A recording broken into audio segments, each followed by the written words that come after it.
Het Bargemaster Cuperusplein op het Jereveen van de Moon krijgt voordat de 5 maaien van de Akkermer soepscooter de glazen container in zullen.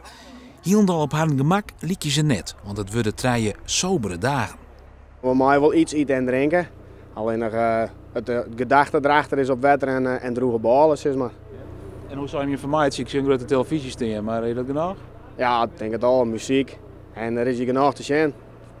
Dus hij heeft een PlayStation buiten, dus we kunnen ook nog speeltjes van. Een glazen hoes liek als alle oren, zou je denken. Maar één groot verschil, dat van de Akkermers kind de loft in. Maar dat gebeurt alleen als het publiek stageflessen en kratten inlevert voor het goede doel. We denken voor een hele meter flessen gaan we een meter de lucht in. Oké, en hoe hoog kun je maximaal dan, denk je? Ja, een meter of zo'n moeten we ophouden van de gemeente. Oké. Nou, dat is veiligheid en zo.